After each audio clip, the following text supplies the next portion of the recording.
श्री शिव महापुराण रुद्र संहिता द्वितीय खंड अध्याय 26।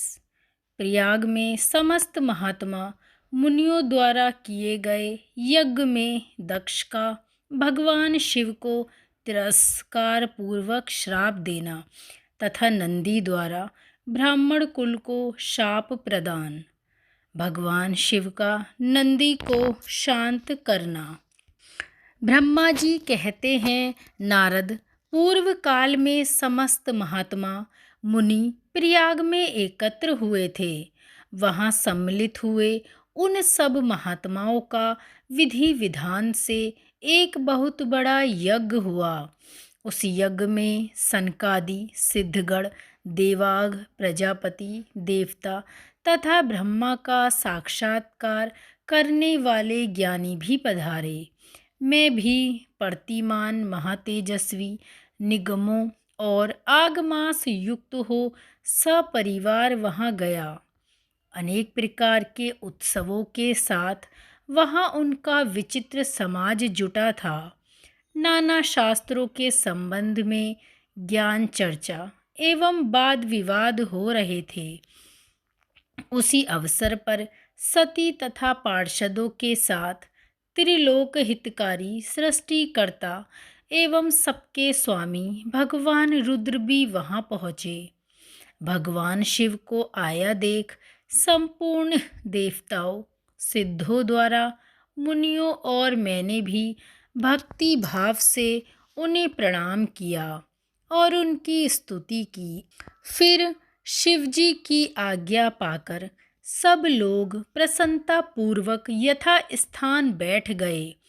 भगवान का दर्शन पाकर सब लोग संतुष्ट थे और अपने सौभाग्य की सराहना करते रहे। इसी बीच में प्रजापतियों के भी पति प्रभु दक्ष, जो बड़े तेजस्वी थे, अकस्मात घूमते हुए प्रसन्नता पूर्वक वहाँ आए। वे मुझे प्रणाम करके मेरी आज्ञा ले वहाँ बैठे। दक्ष उन दिनों समस्त ब्रह्मांड के अधिपति बनाए गए थे, अतः सबके द्वारा सम्मान्य थे। परंतु अपने इस गौरवपूर्ण पद को लेकर उनके मन में बड़ा अहंकार था, क्योंकि वे तत्व ज्ञान से शून्य थे।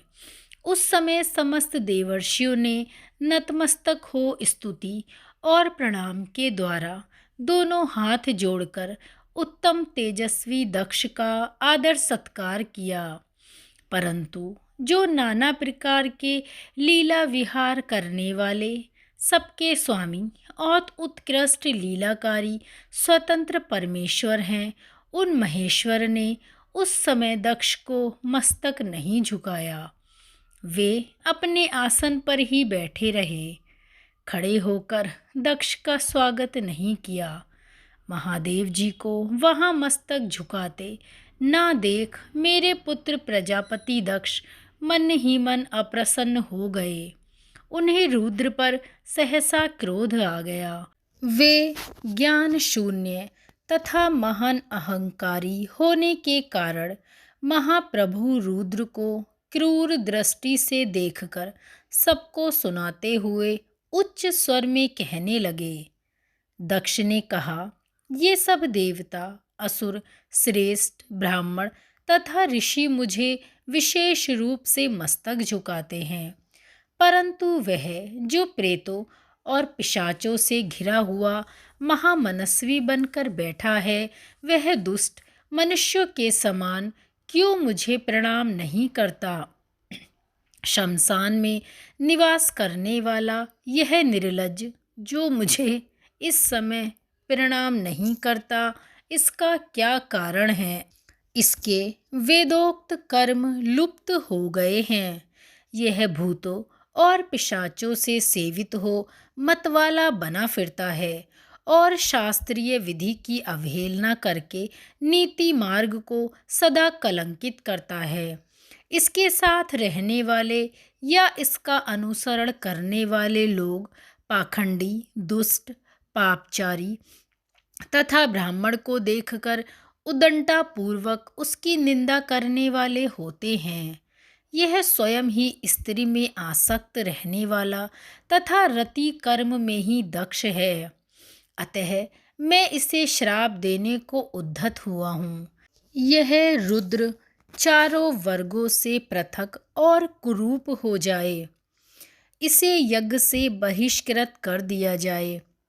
यह शमशान में निवास करने वाला तथा उत्तम कल और जन्म से हीन है, इसीलिए देवताओं के साथ यह यज्ञ में भाग ना पाए।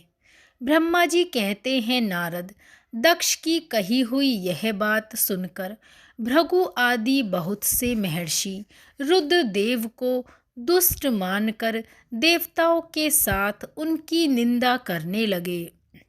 दक्ष की बात सुनकर नंदी को बड़ा रोष हुआ। उनके नेत्र चंचल हो उठे और वे दक्ष को श्राप देने के विचार से तुरंत इस प्रकार बोले। नंदीश्वर ने कहा, अरे महामूढ़, दुष्ट बुद्धि सठ, तूने मेरे स्वामी महेश्वर को यज्ञ से बहिष्कृत क्यों कर दिया? जिनके स्मरण मात्र से यज्ञ सफल और तीत पवित्र हो जाते हैं, उन्हीं महादेव जी को तूने श्राप कैसे दिया? दुर्बुद्धि, तूने ब्राह्मण जाति की चपलता से प्रेरित हो इन रुद्रदेव को व्यर्थ में ही श्राप दे डाला। महाप्रभु रुद्र सर्वथा निर्दोष हैं, तथापि तूने व्यर्थ ही उनका उपहास किया है, जिन्होंने इस जगत की सृष्टि की, जो इसका पालन करते हैं और अंत में जिनके द्वारा इसका संहार होगा। उन्हीं महेश्वर को तूने श्राप कैसे दे दिया?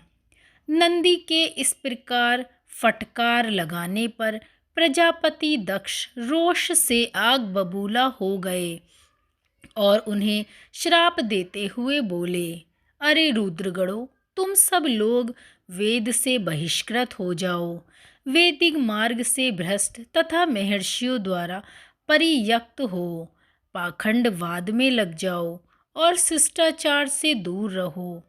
सिर पर जटा और शरीर में भस्म एवं हड्डियों के आभूषण धारण करके मद्यपान से आसक्त रहो। जब दक्ष ने शिव के पार्षदों को इस प्रकार श्राप दिया, तब उस श्राप को सुनकर शिव के प्रिय भक्त नंदी अत्यंत रोष के वशीभूत हो गए। शिलाद पुत्र नंदी भगवान शिव के प्रिय पार्षद और तेजस्वी हैं। वे गर्व से भरे हुए महादुष्ट दक्ष को तत्काल इस प्रकार उत्तर देने लगे। नंदीश्वर बोले, दुर्बुद्धि दक्ष, तुझे शिव के तत्व का बिल्कुल भी ज्ञान नहीं है। तूने शिव के पार्षदों को व्यर्थ ही श्राप दिया है। अहंकारी, जिनके चित्त में दुष्टता भरी है, उन भृगु आदि ने भी ब्राह्मणत्व के अभिमान में आकर महाप्रभु महेश्वर का उपहास किया है। अतः यहाँ जो भगवान रुद्र से विमुख तुझ जैसे दुष्ट ब्राह्मण विद्यमान हैं, उनको मैं रुद्र तेज के प्रभाव से ही श्राप दे रहा हूँ। जैसे ब्राह्मण कर्मफल के प्रशंसक वेदवाद में फंसकर वेद के तत्व ज्ञान से शून्य हो जाएं, वे ब्राह्मण सदा भोगों में तन्मे रहकर स्वर्ग को ही सबसे बड़ा पुरुषार्थ मानते हुए स्वर्ग से बढ़कर दूसरी कोई वस्तु नहीं है, ऐसा कहते रहें, तथा क्रोध, लोभ और मद से युक्त हो निर्लज्ज भिक्षुक बने रहें।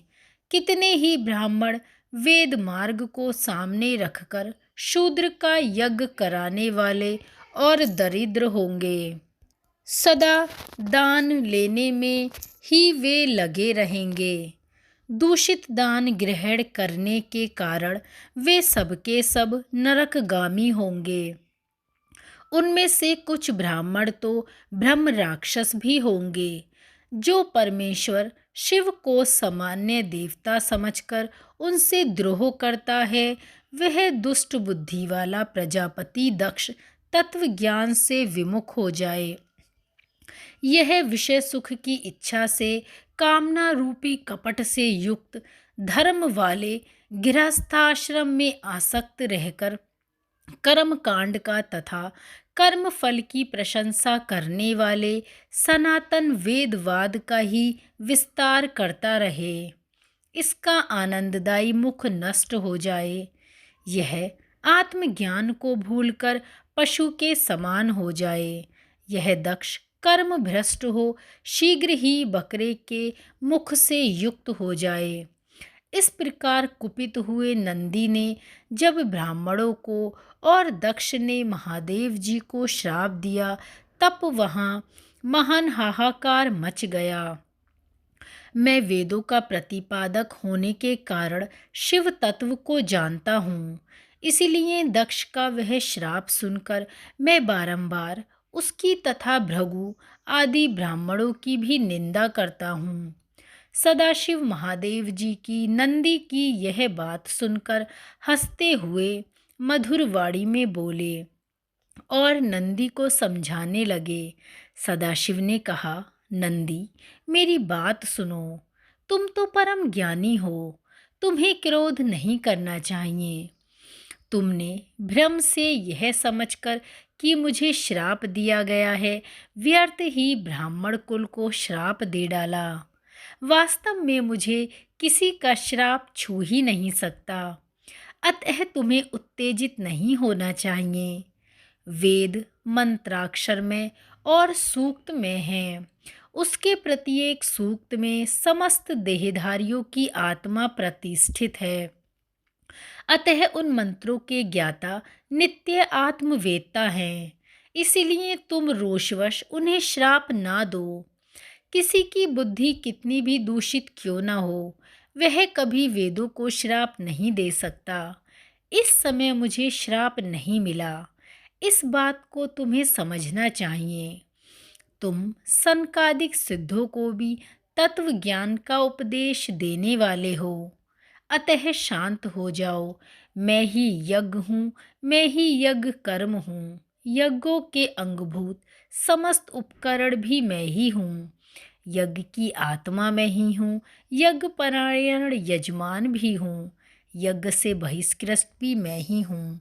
यह कौन, तुम कौन और ये कौन, वास्तव में सब कुछ सिर्फ मैं ही हूँ। तुम अपनी बुद्धि से इस बात पर विचार करो। तुमने ब्राह्मणों को व्यर्थ ही श्राप दिया है। तुम तत्वज्ञान के द्वारा प्रपंच रचना का बाध करके आत्मनिष्ठ ज्ञानी एवं क्रोध आदि से शून्य हो जाओ। ब्रह्मा जी कहते हैं, नारद, भगवान शंभु के इस प्रकार समझाने पर नंदिकेश्वर विवेक परायण हो क्रोध रहित एवं शांत हो गए। भगवान शिव भी अपने प्राणप्रिय पार्षद नंदी को शीघ्र ही तत्वज्ञान का बोध कराकर प्रमथ गणों के साथ वहां से प्रसन्नतापूर्वक अपने स्थान को चले। इधर रोषावेश से युक्त दक्ष भी ब्राह्मणों से घिरे हुए अपने स्थान को लौट गए, परंतु उनका चित्त शिवद्रोह ही तत्पर है था। उस समय रुद्र को श्राप दिए जाने की घटना का स्मरण करने पर दक्ष सदा महान रोष से भरे रहते। उनकी बुद्धि पर मूढ़ता छा गई। वे शिव के प्रति श्रद्धा को त्याग कर शिव पूजकों की निंदा करने लगे। इस प्रकार परमात्मा शंभु के साथ दुर्व्यवहार करके दक्ष ने अपनी दुष्ट बुद्धि का परिचय दिया। वह मैंने तुम्हें बता दिया। अब तुम उनकी पराकाष्ठा को पहुंची हुई दुर्बुद्धि का वृतांत सुनो। मैं बता रहा हूँ। ओम नमः शिवाय। श्री शिव महापुराण अध्याय 26 संपूर्ण। धन्यवाद।